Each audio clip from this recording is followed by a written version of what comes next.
Right, 26 August 2024. And today I'm going to be giving you just a quick update for this evening. And we are talking about the trending story of Hopewell Chin'ono. So Hopewell Chin'ono is a popular award-winning journalist from Zimbabwe. And he is trending for what is announced this week. So let's look at what Hopewell Chin'ono has announced this week and how people have reacted. Hopewell Chin'ono has announced a government in exile, which he says is going to be a legal entity. So what Hopewell Chin'ono said is that there's going to be an actual legal entity that is going to be formed, and that is going to be the government in exile, the government in exile of Zimbabwe, which is going to be formed very, very soon. So this has prompted many different reactions among Zimbabweans, and this is something that is topical. So everyone has been talking about this. So Hopewell Chin'ono has made an announcement. He's going to be returning to give more details, and these details are coming on Wednesday. If you go on Boss Salani's Twitter, you are going to see that Hopewell Chin'ono is going to be appearing at 6 tomorrow, on Wednesday, 6 p.m. Central African time. So that is the time that Hopewell Chin'ono is going to appear. He's going to be giving more details on his plans. He's going to be giving more details on what he announced yesterday. So in short, Hopewell Chin'ono announced that the current setup in the opposition and in government is not working, and there's need to produce a new legal entity, or what he calls a government in waiting, or what he calls take our city back, or take our country back. That is what Hopewell Chin'ono has announced. And people are awaiting more details because there's been a bit of confusion. People have taken a partisan approach to what Hopewell Chin'ono has said. Some people are saying he's going against Chamisa. Some people are saying he's going against Mnangagwa. So both sides have taken a partisan approach. I also believe that Hopewell Chin'ono has not given enough information on this idea. He needs to do more selling. And I also believe that there is a bit of apprehension among some people who believes that Nelson Chamisa is going to be targeted or to lose funds from the diaspora, or that Nelson Chamisa is going to somehow lose support because Hopewell Chin'ono started this whole idea. The difference is that Chamisa is very quiet. He rarely comes out to say anything. He tweets here and there. He doesn't attend spaces. He doesn't visit any prominent leaders in the world. He just goes away. And that is a difference because Hopewell Chin'ono is very active. Every day he posts multiple times on multiple platforms. He meets multiple leaders. And so if Hopewell Chin'ono was to set up something that is quite vibrant, he's going to get a lot of support. I mentioned this last week. Hopewell Chin'ono is not someone that you can take for granted. He's got a lot of support, and young people follow Chin'ono. Right now, he hasn't lost any of his support, even though he made the announcement of the government government in exile. Chin'ono is still got his support. There's been no massive backlash against Chin'ono. In fact, among the younger people, there is a bit of support for his idea. Where I've seen lack of support is among the academics, among people with higher profiles, people that are closer to Nelson Chamisa. They've taken a cautious approach, and most of them have attacked Chin'ono for his ideas. They say that this does not work, this idea of a government in exile. So take, for example, Professor Mugano. He's commented extensively on this government in exile. Professor Jonathan Moyo has commented extensively on this government in exile, and other prominent figures. They've talked about it, but I think most people are speaking from a point of caution. They don't understand what is going to happen, and they're afraid that this thing might not be what is right for the country. So as I said, I think Hopewell Chin'ono has to do something. He has to give more direction on what is announced, and this means he has to sell. He has to do a lot of selling. So on Wednesday, we're all going to be looking forward to the announcement by Hopewell Chin'ono. Let's see what he said. He says here. Let's see how he explains himself, and let's see the direction that he's going to take. So that is Boss Salani. If you go to Twitter, you can schedule, you can put this thing on your calendar. And as usual, I'll try to stream. I'm still trying to get permission to stream this thing from Boss Salani. She's a tough customer. So let's see if she allows me to stream this whole thing. I was supposed to have a guest here, but I'm not seeing him. He seems to have disappeared. I don't know what has happened. But let me just give you some news while we wait for him to come back. Let's start with what has happened in the prison services of Zimbabwe. There's been a massive development in the Zimbabwe prison service. So I want to show you what has happened. I want to show you the Zimbabwe prison service. Zimbabwe prison service has made an announcement that they are now going to be allowing inmates to receive phone calls, to receive money, and to buy online using a commissary app. There's a new app that they've developed. So that is the Zimbabwe Prison Service. And this week there's a casual show. And if someone was to visit there and they've got a relative in prison, they'll be allocated 2 extra days to go and visit their relative. I don't know what to think about this app, but this is something that is been announced. It's out there. So if you've got a relative in prison and they're overseas, you can now go and buy for them. You can phone them and you can send them money online. I think they're doing this to reduce corruption in the prison service and also to reduce criminality. And I don't know who is the one who is supplying that app. So you can go and check out that announcement. Then we've got Sengezo Tshabangu. Sengezo Tshabangu has visited Mnangagwa today. Sengezo Tshabangu says Mnangagwa is the best thing that has happened since sliced bread. He says Mnangagwa is his president and he's got no problems with supporting his 3rd term. You're going to see the video that I'm going to share with you tomorrow of Sengezo Tshabangu speaking. If you're in the opposition, this is the man that you must be afraid of. He's going to turn the opposition into part of ZANU-PF. And it's clear that if there's a vote for a 3rd term, Sengezo Tshabangu is going to go for it. So these are the 2 announcements ahead. Now let's call General Ruwende onto the stage. General Ruwende is now is now live and is live on the phone. So I want to ask if he can please just come on and talk to us. General, how are you this evening? I'm good, and you, Gambakwe? How is everything? Good, you fantastic. Just caught me off guard. I was on the line. You caught me yes, that's live TV. Yeah, that's live TV. Sorry about that. How are you doing, General? And what do you have to say about what Hopewell Chin'ono said yesterday? And what do you think he's going to say tomorrow? Thank you, Gambakwe, for giving me this this platform and this opportunity to speak to the Zimbabwean people. First and foremost, we need to understand what is a government in exile. If we talk about a government in exile, we are actually saying that the current government, we are no longer considering it as a government. We are actually revoking the mandate that they have. In order for us to have that government in exile, now we need to legitimize it. That's the second step. After you form it, you need to legitimize it. How do you legitimize it to the international community? Now you need to appeal to the international community, and you need funding for this government. And at the same time, you are an enemy of the current government. So there is dangers to it, number one.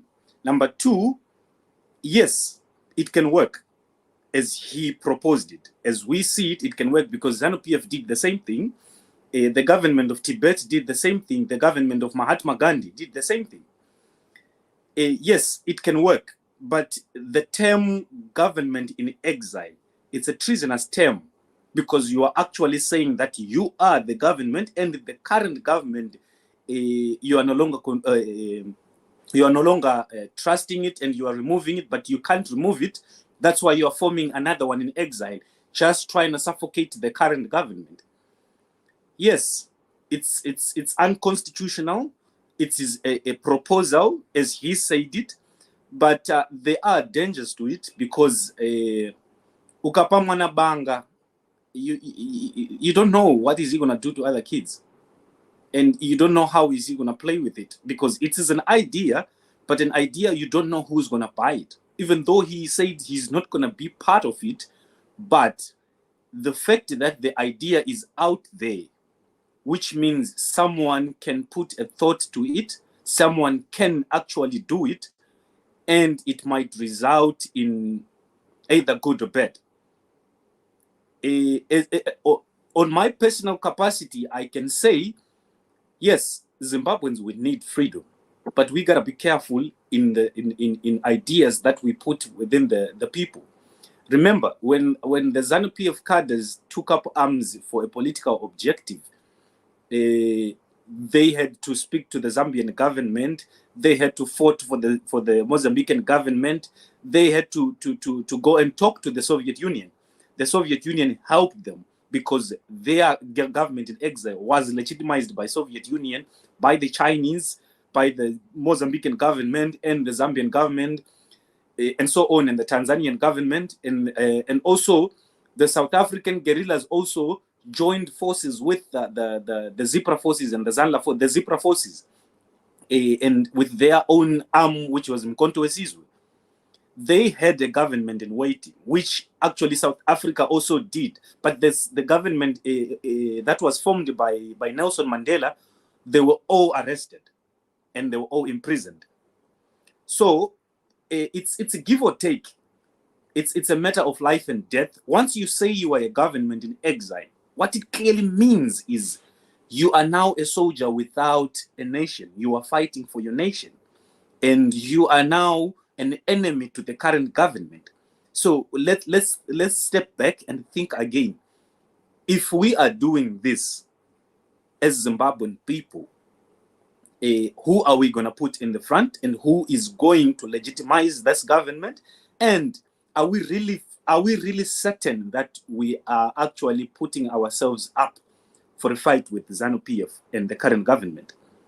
And how is it going to end? Because you should actually anticipate the end game and who is going to benefit. Before we go even further, we need to find out who benefits from this government in exile, and who gave him the idea. Because you cannot just wake up and say, you cannot just wake up with the idea a government in exile. It does not work like that. And they say it's a good idea. That's why I'm airing it. It does not work like that. If there is someone who gave him the idea, or some people who already moving forward with this, they're just testing waters, they need to come clean, because a struggle can only be supported by the people that you want to free. In this case, they're the Zimbabwean people. So if you are planning something like this, or if you are in motion with something like this, come clean, come to the Zimbabwean people and tell them exactly what you want to do. Don't come with a dodgy approach, or a Tom and Jerry approach, which if we play a demagoguery politics is the one that brought us to this position. Because you are actually playing with people's feelings. Nelson Chamisa, he gave people hope, and actually hope came. Hopewell Chin'ono came with a hope again. So let's be careful with what we give to the people, because we don't know what's going to happen. Either we're going to destroy the people, or we're going to destroy the country that we are trying to save. So we got to be careful in everything. Me as a leader, I should understand exactly what to tell the people. Some other incidents are not supposed to be told. Hence, I always say a magician should not reveal his secrets, and a magician should not reveal the source of his power or the source of his secrets. So sometimes, if I was Hope with a proposal like this, I should have approached the people that knows how to deal with the situations like this, and sit down and understand what to tell the people. and who to talk to first before I air an idea like this one, because this is a big thing. This is not just a simple thing. The term itself, a government in exile, can get you arrested, can get you killed. You can lose your life just by saying the term. I think let me hold you there, General. When Hopewell talks of a legal entity, I think many people didn't understand that portion. I think even Gerard, the host, did not understand, because he came to my platform and said there was no discussion of a government in exile. When someone talks of a legal entity and they're talking of a government in exile, what does that mean? So now, those are two different things. If I say ZEFA, Zimbabwe Economic Freedom Fighters Alliance, it's a legal entity, it's a political party that has democratic processes. We are going to contest in elections, we are going to help the people through democratic processes. And our processes, actually, we vote someone to a position, we vote someone into a constituency, and the people will vote for that person to be in the judiciary, or to be in the legislation, or to be in the executive. So that is a legal entity. It's enshrined in our constitution that it is our right to assemble, to support any political party that you want, to support, to form any political party, as long as you can stand for it, and you are going to announce yourself, and you are going to participate in the upcoming elections. That's a legal entity. But when we talk about a government in exile, it's another level of politics, whereby now we are playing a politics of force. We're no longer going the democratic processes, because a government in exile needs to survive. If you look in other countries, as we speak, why civil wars starts, it's because of governments in exile. Once you know that there's someone who's calling himself president out there, and who is blocking the money to flow into Zimbabwe, who has taken all the embassies of Zimbabwe outside Zimbabwe, and who has blocked the air traffic of you leaving Zimbabwe as the president of Zimbabwe, what are you going to do, Zimbabwe? You are actually going to fight back. And if they block the money to come to Zimbabwe, which means the army is not going to get paid. And if the army does not get paid, what are they going to do? Are they going to retaliate against the current government, or are they going to fight the government that is blocking money to flow into Zimbabwe? You've got two options there.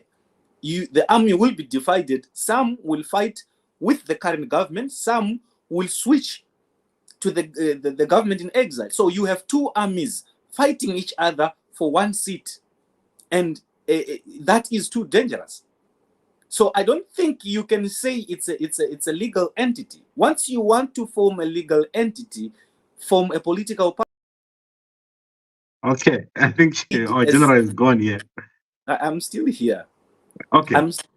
So once you want to form a legal entity is a political movement, a political party, or a pressure group that support a political party or political objective. That's a legal entity. But when we talk about a government in exile, it's a different ballgame now, because now you are going to use sabotage as your strategy. You're going to sabotage anything that happens from the current government, which is treason. You are going to use force to block roads that goes to Zimbabwe, to trace all the money that is stashed by ZANU-PF cadres, that is stashed by ministers outside of Zimbabwe, their properties. You're going to go after those things, which means it is war, which means you might be not shooting guns, but it's war. So Zimbabweans, are we ready for that? That's the question. Once people are saying they want it, it's a different ballgame, because we can't choose for the people. The people, they want to be free, they can follow that.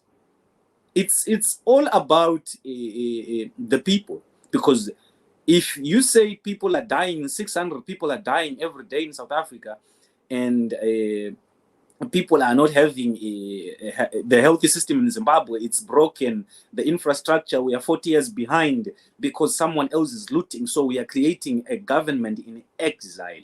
You are giving an alternative that needs to survive in the jungle, When you are in the jungle, what do? You survive. And how are you going to survive? You fight. So are we ready for that? Which is the truth. And Hopewell, he needs to understand what he dropped in the people. This is a matter of life and death. ZANU-PF knows exactly what is a government in exile. They have been in exile. You don't have a country. You don't have anything. What you have is yourself. You might come back or you might not come back. That's what it means. And who is going to back you is so important also. If people want to fight, it's now up to the people. What do they want to do? Who do they put there? And in other terms, you might put a theory of saying now people wanted to fight. And Nelson Chamisa did not give them that, because Nelson Chamisa believes in a democratic Zimbabwe, where he goes to election, even the elections are rigged, he still try again. So people wanted to fight. Some people say he's weak, so they want to choose, they want to find an alternative, or they want to give an alternative. So I do believe that this is for the people who wants to fight. I cannot block anyone from following Hopewell's idea. I cannot block anyone from following Nelson Chamisa. I cannot block anyone from following ZANU-PF. It is the choice of the people what they want to do, but people need to understand what are they getting themselves entangled in, because this is a big it's a different ball game than politics that we know. This is going to be a fight that needs people to actually understand who is the enemy, who are they fighting, and what is the end game. I hope you are understanding what I'm trying to say. General, there's one thing I wanted to clarify. Yes. According to international law, can I have an army if I am a government in exile? It depends where are you. If you are in Russia, yes, because Russia allows private armies. If you are in Germany, yes, it is allowed to have your own private army. If you are in China, no. If you are in Japan, no. If you are in Australia, yes. If you are in America, yes. But in Africa, I haven't heard of any. There are private armies, yes. Private contractors in South Africa, they are there. There are about 6 or 7 that I know, that I talk to, private armies in South Africa. And yes, it's allowed to have a private army, but it depends with the government that you are talking to. You cannot go to that private army and actually tell them that I have a government in exile that I want you to protect. You are actually you'll be categorized as a terrorist, because once you are saying, General, that the army won't be based outside, but it will be part of the existing army which is there in Zimbabwe. That is what you've been saying in the beginning. To be part of the army that is existing already, it's treason to those soldiers that will join you, because they have sworn an oath of saying they will protect and save the office and the constitution of Zimbabwe. That's what they protect. They protect the office of the president, and they protect the borders of Zimbabwe, and they protect the constitution of Zimbabwe. That's what they swear to save. So once you say you're forming a government and you be protected by the army of Zimbabwe, those soldiers in uniform, they have committed treason. It's a treasonous act. Where would someone get their army now? Like, because you can't say you got a government in waiting with no army, you get killed. That's why I say, if you want to form a government in exile, you need to have an army, which means you need to have a lot of money. You can buy an army, yes. You can buy an army, yes. But once you buy an army, what's stopping us in categorizing you as a terrorist? The government of Zimbabwe will actually label you as a terrorist once you have an army. So now, how are we going to legalize the army protecting the government in exile? It's a question. But once you have an army, the government labels you as a terrorist, which means who wants to associate himself with the terrorist unless they have something to benefit. If there is a government that wants to destroy Zimbabwe, that wants to take Zimbabwe, definitely they will accommodate you. What Soviet Union did, they couldn't work with Ian Smith. So what did they do? They supported the ZANU-PF guerrillas, the Zanla guerrillas. They supported the Zipra guerrillas. China couldn't work with Ian Smith. So they supported who? Josiah Magamba Tongogara, and they trained his guys. They trained the Zanla forces because they couldn't work with Ian Smith, but the only potential people who they can manipulate and who they can work with was the ZANU-PF guerrillas. So you need now a government to back you, a strong government that you will say, okay, we recognize this government and we are going to protect it. We are going to give it whatever that we have for them to win it on their objective. So now I think my obvious question is, my next obvious question is Zambia now going to become a suspect in this situation? Definitely. If anything like this happened, who are your first suspects? The first suspect is Zambia. The second suspect is America. Why? Why would the Americans do anything here? They've got America do not have a base. America do not have a base in Southern Africa. America has bases all over Zimbabwe, all over Africa, and all over Middle East, Europe, Asia. They have nuclear plants all over the world. And in Middle East, there are a lot. They protect Kuwait. They are there in Saudi Arabia, and in Asia a lot. In Taiwan, they are there with their new nuclear plant, and their army is there. And America do not have a base in the Southern Africa. So if they can give you money to go and form your own government in exile and promise to give you the army and make you the president, they can do it. They have the money and they have the power, and the motive is there. So you have two suspects, Zambia and America. So now you have your two suspects. That's very controversial, because I thought there was a base in Botswana. There's no base in Botswana. They are there just to do their business, the diamond business. They don't have a base in Botswana. They don't have a base even in Zambia. They don't. They are just there to train. They do what they call it's just a intelligent exchange.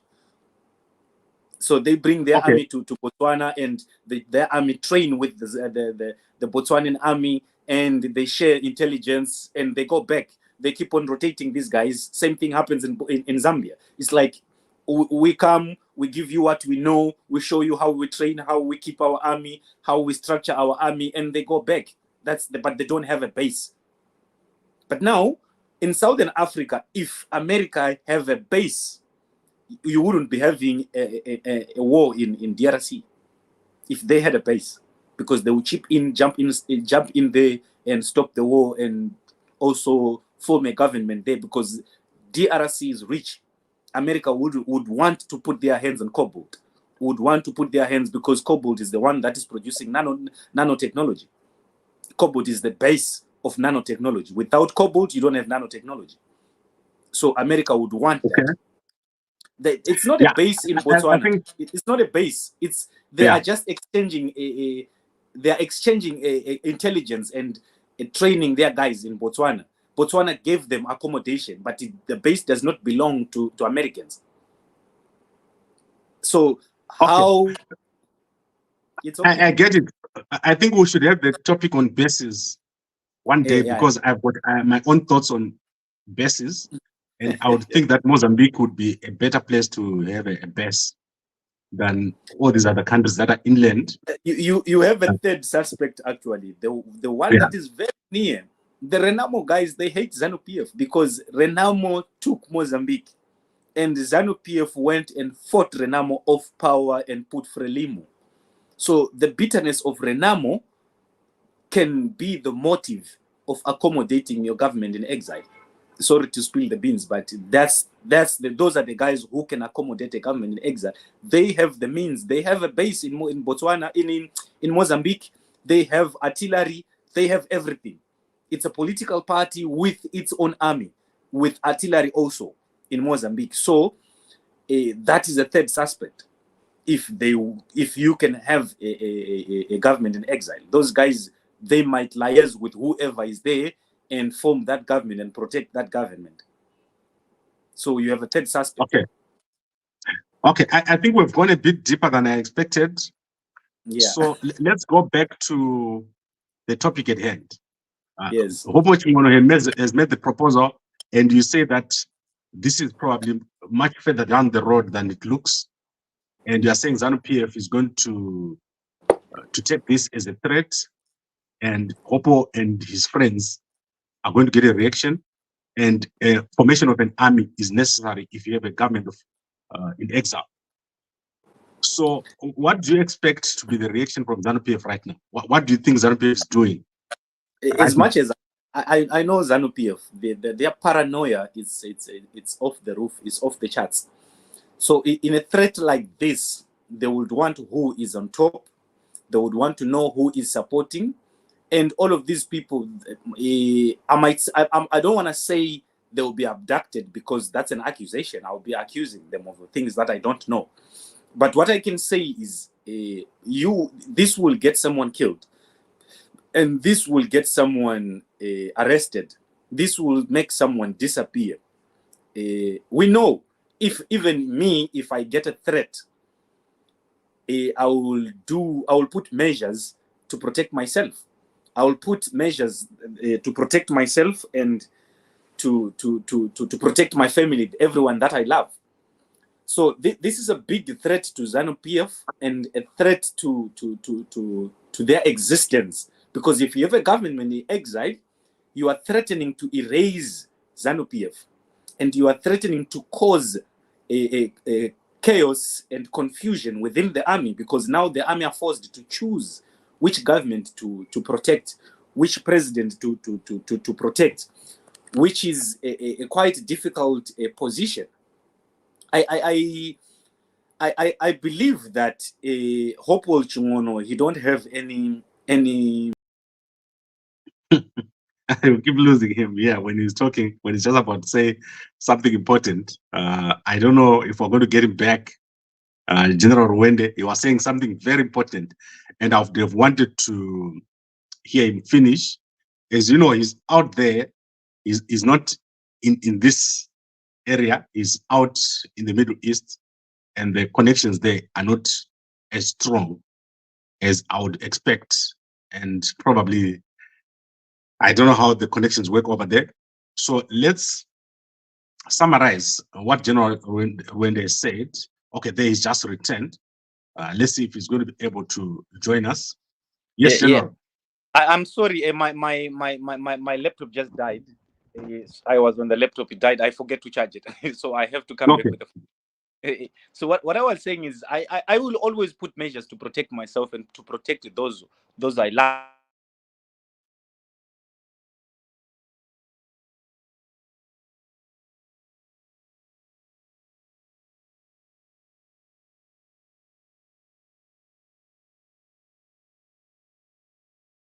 Okay, I can't hear you anymore. I can't hear you anymore, General. I cannot hear you. You've gone totally mute. I think you should check your mute button there. Okay, guys, I think we're having a serious network connection issue here. But let me recap what the General has said here. General Ruwende is out in the Middle East, as I was saying. And he is saying here, if you talk of a government in exile, you are talking of a very serious thing, and you will need to have an army. And also, you've triggered the ZANU-PF guys. Can you hear me now? Yes, I can hear you. Okay, I was saying that this is crucial times for ZANU-PF. Remember, they are dealing with the succession. They are in a succession period. Some are saying Mnangagwa should stay for another term. Some they want him to go. Some they say a constitution should prevail. So now you have. I don't think this is going to work. I think what we'll do is. So it's now tough times. whoever is liaising with Hopewell Chin'ono, they should be careful, because we are dealing with a government, a liberational movement, which is ZANU-PF, a government that is brutal, a government that does not hesitate.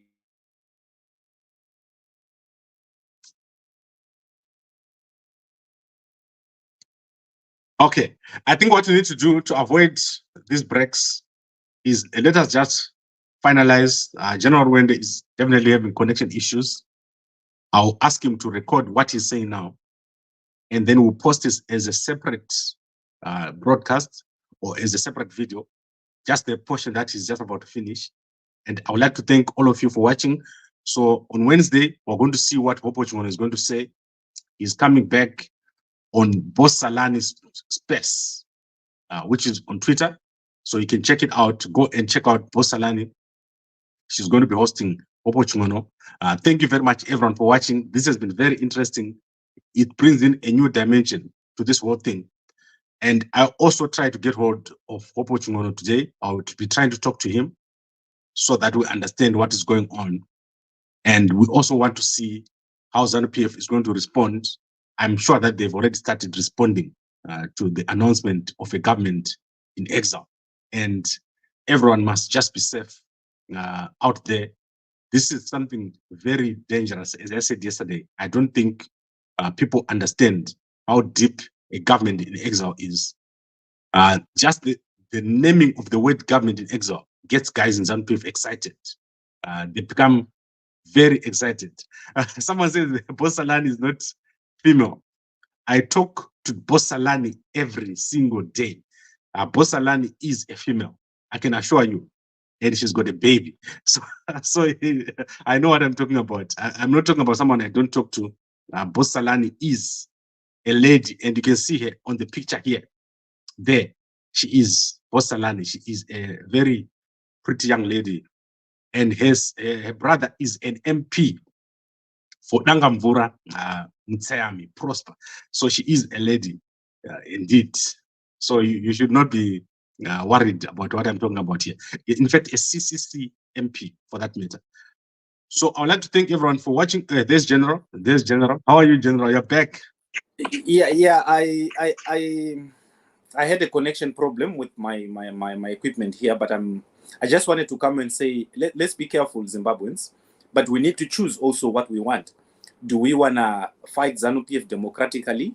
Do we want to form this government in exile? Do we want to follow Nelson Chamisa? Do we want to follow anything that we want? Is what you should get. Anything Zimbabweans want, they should get it. They deserve it because they've suffered a long time. 44 years is not it's not a joke, because our parents, they have suffered in the hands of Robert Mugabe. We have suffered. We created this for ourselves. Actually, we created Emerson Mnangagwa, we created Robert Mugabe, and we're in a process of making Nelson Chamisa. And here is another proposal that is on the table, the government in exile.